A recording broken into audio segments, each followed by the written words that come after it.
think I'm going to call this video In Search of Pete Mindwiseman. Pete Mindwiseman's channel, Maverick Outdoors, In Search of Pete Mindwiseman. Yeah, it's the UK, it's the Thames, it's Sam night, it's the Easter bank holiday weekend. For those of you expecting to see Wilma in a minute, she's at home, so sadly she's not joining me today, but I am in search of Pete Mindwiseman, because I reckon he's going to be on an island somewhere on the Thames this weekend. But if he isn't, it doesn't matter, because all I wanted to do was pop out for a night. I'm on a sub 24-hour adventure. It's the Saturday evening. It's just coming out 6:10. I'm just heading up to some islands just to have a look, see if I can camp on them. If I can't, well, I can't, but hopefully I'll be able to find somewhere to stop for the night. Catch you in a bit on the island. Not sure if Pete's here. Who knows? He might be filming me right now. But here's the canoe. Bad River Explorer 14 foot. Kit, overnight bag, bedroll. So welcome to the camp. Filming on candle power. What I've done, I've just laid my canoe over. I just get a slightly bit more power. Yeah. I've just laid my canoe over on its side, propped it up. So that's acting as a nice windbreak, as you can tell by the flame on that candle. And then I've got a tarp, if you can see, covering over the top of everything. So canoe, tarp, and then that extends out in front of me. The bank of earth there. Just give me shelter. There's my kitchen. Going for a bit of nosh in a bit, and extra fleece. As you can tell from my rather cramped filming, I've gone for a low profile setup tonight because of the wind, but if I make that out, wait a sec. Hello legs, hello feet. What I've got out here is my new improved bedroll from my previous videos. I bought this zipped together or buttoned together bedroll, which has got a wool blanket inside it, and a hygiene sheet there, just a cotton sheet, and into that I put my camping mat, my inflatable camping mat. So that's underneath me, underneath everything, but it's inside the waterproof layer. And then I've also, because it's going to be bloody cold tonight, I've also added the snug pack traveller, so that's all inside as well, and I managed to get all of that rolled up and in to the canoe in one roll, which I was quite pleased with. So I'm hoping that's going to keep me toasty warm tonight, but we shall wait and see on that one. Probably dazzling you now, I'm sure you can't see a thing. So there we go, I am camped on an island on the River Thames. It's bank holiday Saturday. It's 7:30 in the evening, so I'll be here for about another 12 hours. And then I shall be vamoosing in the morning. So there we go. Yeah, sort of laid here now. I'm thinking, why did I bother coming out? But it's too dark now for me to navigate the river, so I've got to stay here till morning anyway. Right, see you in a bit. Well, hello again, YouTube.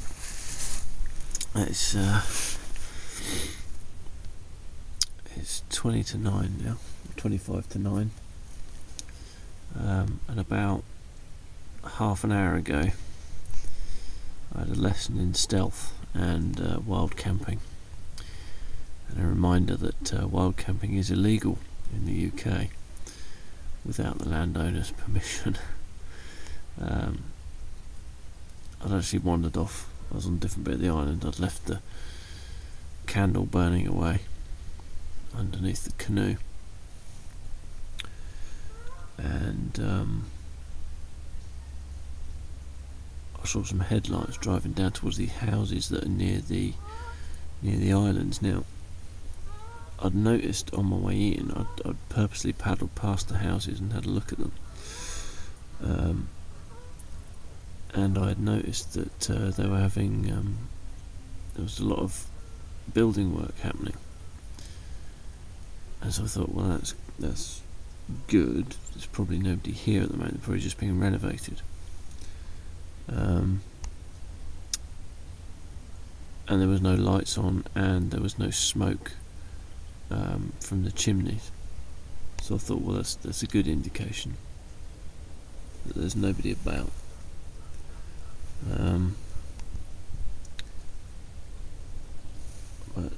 Yeah, so a little while ago, when I was out and about on the island, I saw these headlights coming down the track. And I'd say the candle was still lit, and the configuration I've got, I'm quite open to that side, which is the back side of the island.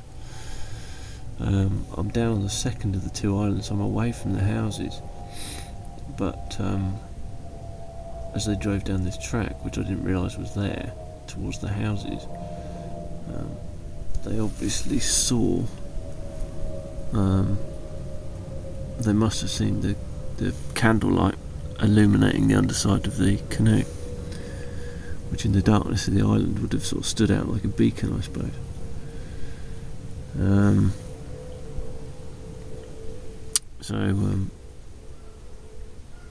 Anyway, I came back to the tent, and they'd gone up to the house, or came back to the shelter, they'd gone up to the house, and I blew the candle out.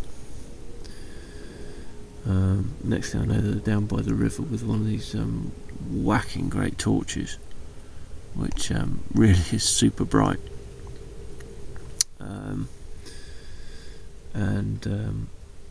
Fortunately, thank God, I'd come further down.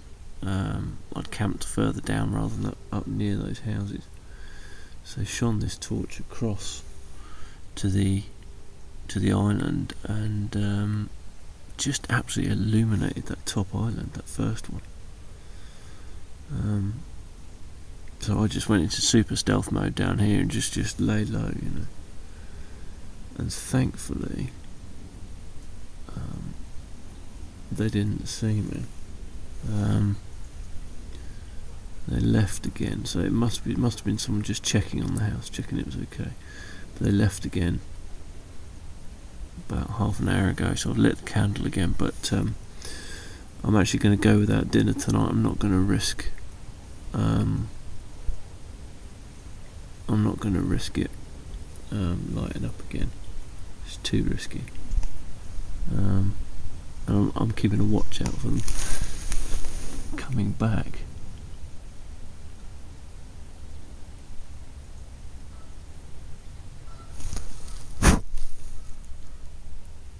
Which I think they might be now.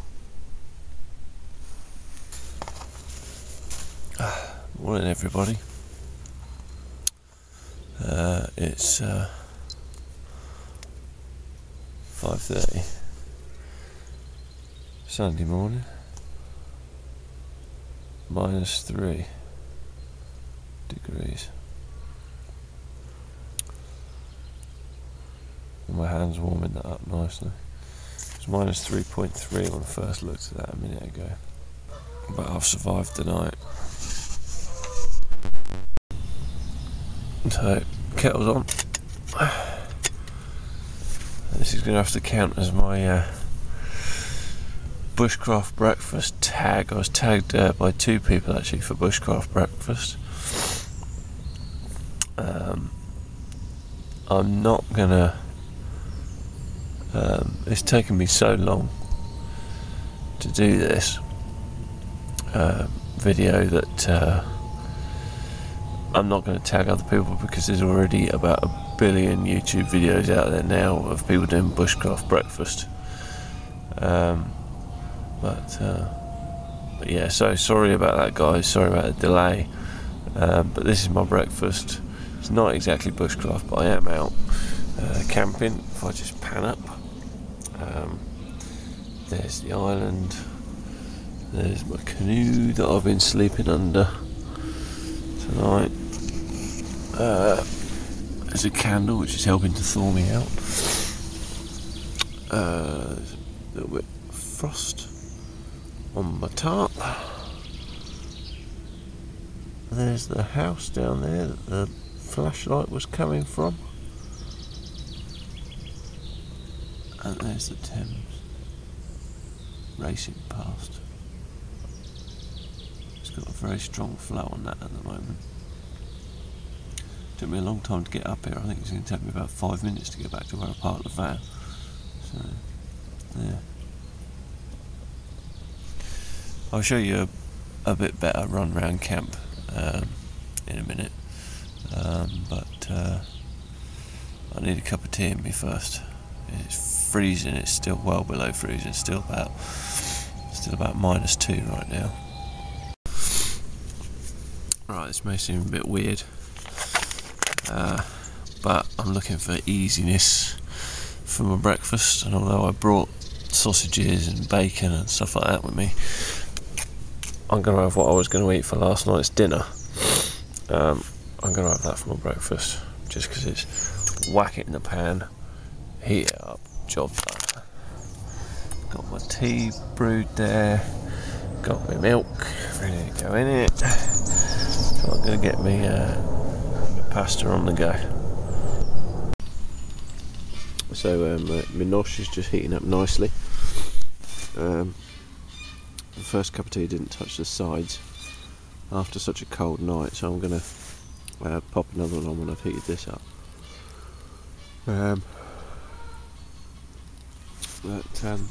All I've done now, I'm just sat up, I've just flipped the tarp back so I can just sit upright when I'm in with them. Look at that. Frosty on the inside of the tarp there. Frosty on the outside.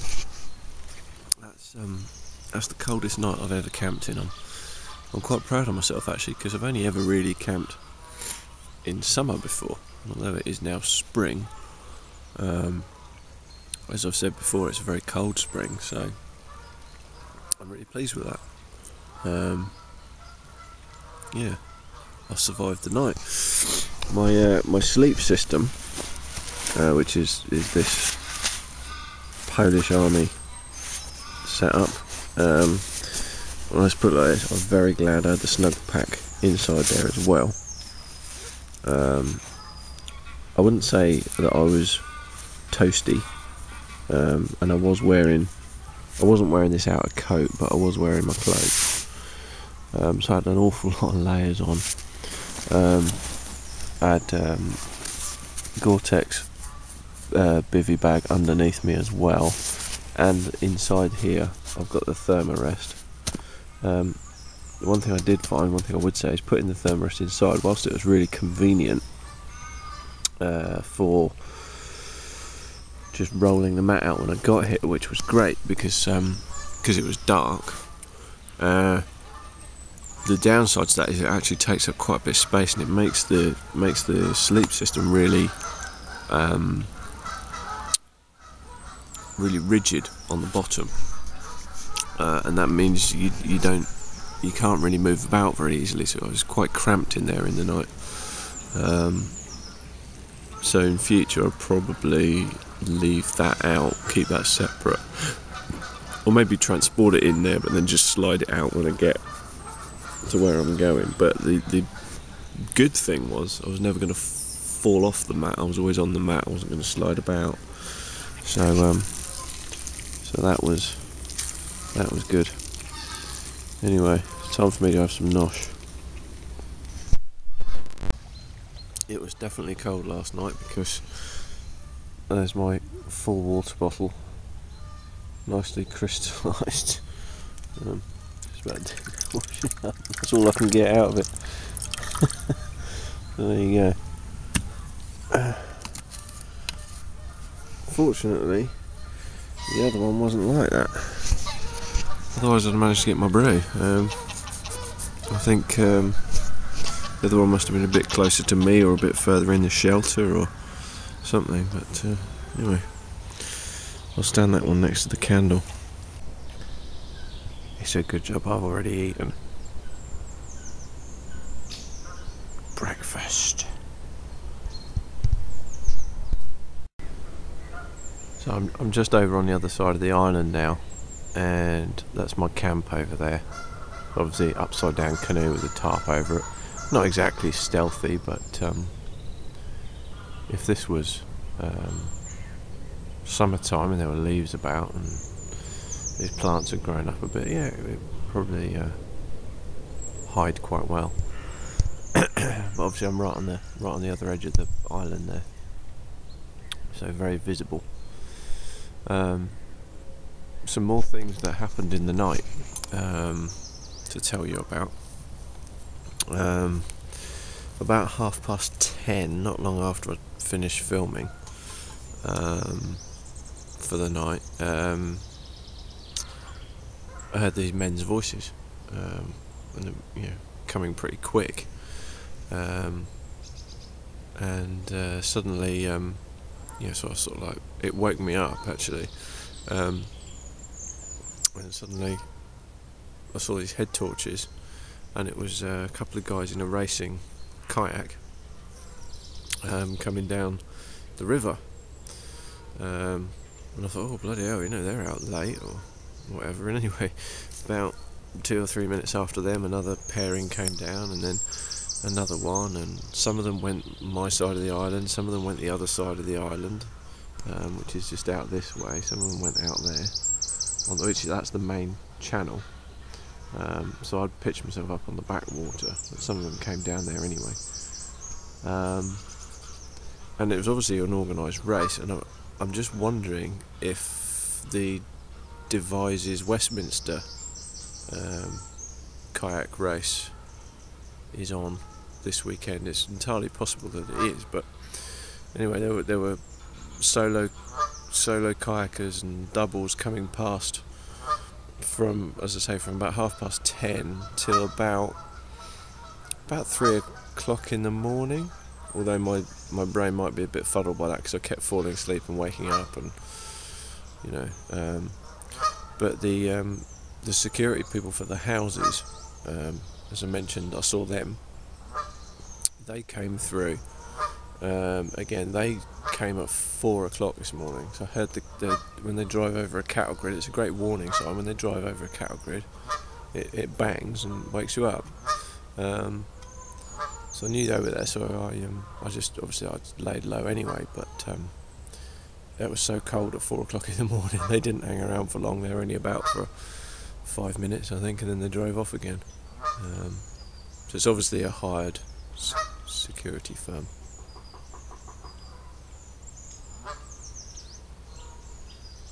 They are back at the house now. There's someone back at the house now.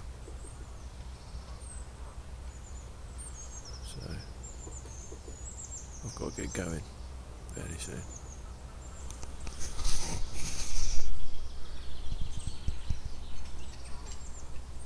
The houses are over there through those trees. If I go back to my canoe now, you'd see them perfectly. So that's me packed and ready to go. It's 8:15 in the morning, Sunday, Easter Sunday, and yes, I have added an hour on, So it would have been 7:16, but because it's now British summertime, it's 8:16. So I'm just about to head off back down the river to the van, which is hopefully still where I left it, because I had that horrible feeling that I'd forgotten to lock it. But never mind, we'll find out.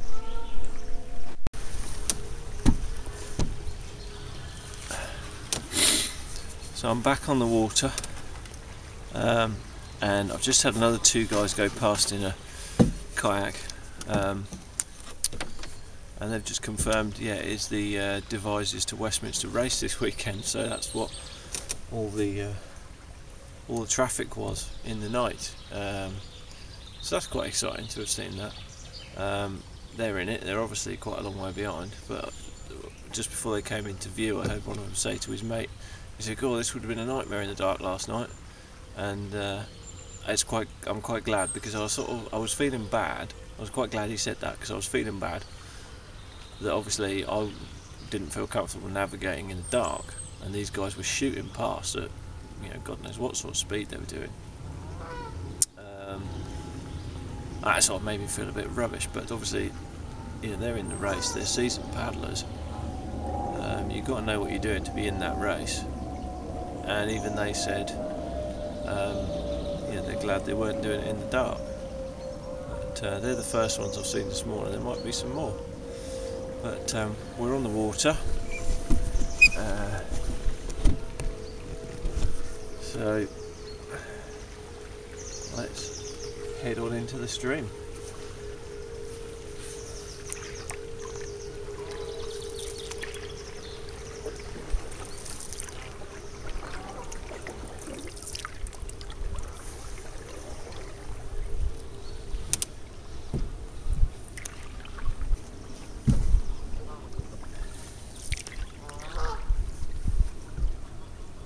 By the way, Pete, you escaped me this time.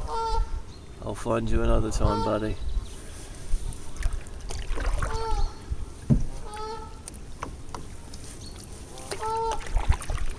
Quest for Pete Mindwiseman.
Home sweet home.